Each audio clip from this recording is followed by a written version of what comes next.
some of the greatest discoveries I've made in terms of my own artistic practice have been around that, is me letting go of control and then being able to wash something out and find an incredible surprise there that, is there because I did so.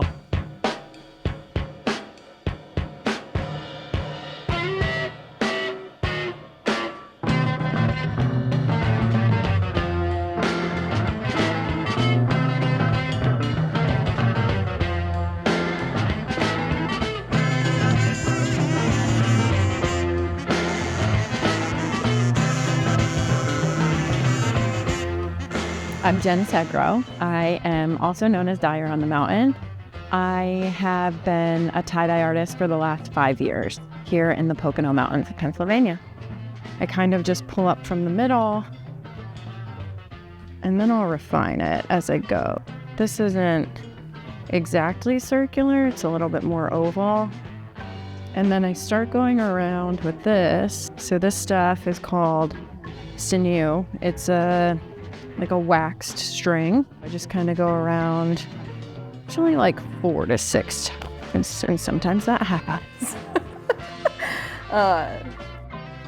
When the COVID pandemic happened, I was looking for hobbies, and this is what I decided to try to learn. I'm mostly self-taught. I watched some instructional stuff on YouTube, and then it was just trial and error relentlessly. Well, it's a guide, basically, and that's why you use magic marker, is so that it actually washes off during the washout process. So you won't see this in the end. I first tie-dyed my own personal belongings, and then once I tie-dyed everything in my own home, I decided that I should probably start selling some of them so that I continue to do it. I find that tie-dye is very much in that category of self-taught artists. It's interesting to me because you'll talk to a lot of other tie-dye artists, and all of us are doing things just a little bit differently. And I think it allows us to kind of come up with our own unique style within that medium.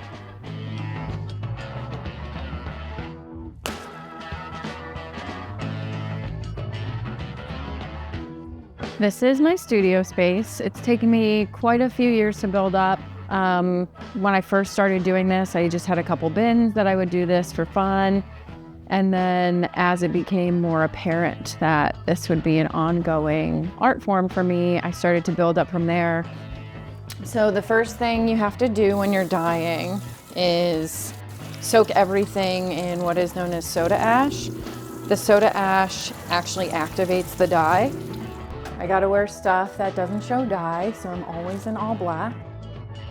I was raised on pop music and the Rat Pack. As I got into high school, I started listening to a little bit more of, like emo music. And then in college, that turned into indie music. And when I would read interviews with those bands, they would say that their influence was, Led Zeppelin, Pink Floyd, The Grateful Dead.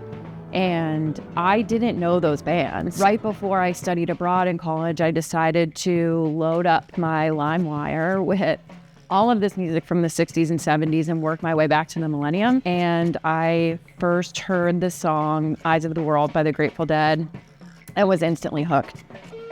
There was a band called Splintered Sunlight in the Philly area that used to play every Thursday night about 10 minutes from where I lived. And I went with a lot of my friends who weren't into Grateful Dead music. They still appreciated it, but they weren't as into the music as I was. And naturally, because it was my 21st birthday, I didn't remember anything the next morning. But my friends all called me and said, Jen, you found your people. They were like, just keep going back. And so I did. I literally went the next Thursday and the next Thursday and the next Thursday. And those were my first live Dead experiences. So that is how I kind of got into tie-dye, I would say. The plastic container is just to keep it all contained, keep all the ice inside. This is an old spinach package, so I try to reuse as much as possible. Some of these boxes that I use in here, it's all stuff that I've had shipped to my home, but some of these I've been rotating in and out for over a year.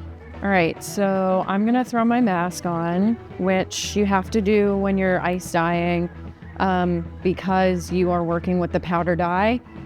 A lot of it, as you're sprinkling it on, will come up into the air and stuff like that. If you asked me what was the most challenging thing about this art form before I started, I probably would have told you it was the control for me. With ice dyeing specifically, you end up losing a lot of control because the ice is melting onto the powder dye. You can't really control what colors are going in what place. You'll end up having colors that mix together to form a new color.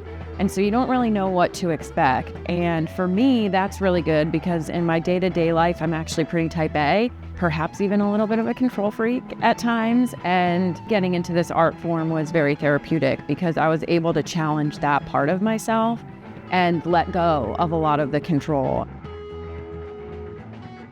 To me, being able to see an idea all the way from like it stirring around in my brain as I walk around the world throughout the day, which is where I get all my best ideas, in the shower, in the car, all that stuff.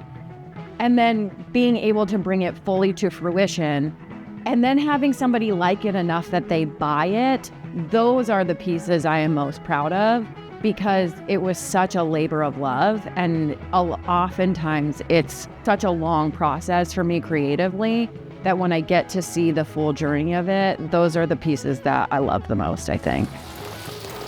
Any dye that falls down is kind of at least getting caught by the ice. It has at least a better chance of making its way onto the garment. I usually just sprinkle a little bit of extra soda ash on stuff that I want a more vibrant color on. So these dyes have been sitting for a little bit less than 24 hours. So that's usually around when I start the washout process. I did have this corporate job and was so burnt out and so lost. And then I was able to make it work to transition to this lifestyle. That's enough for me. I don't have any more dream projects, I think. I just want to keep doing this.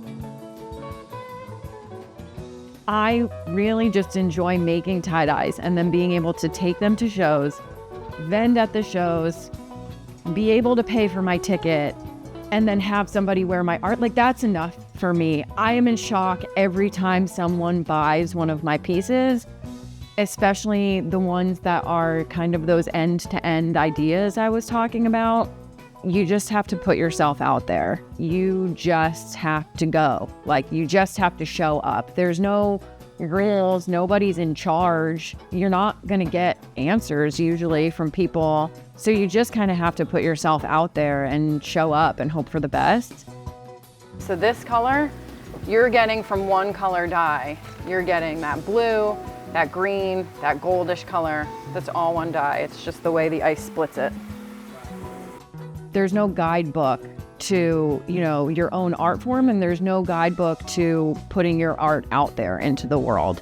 I think finding the ways in which you're comfortable enough to be able to do that are probably your best bet in terms of making sure you get in front of the right people.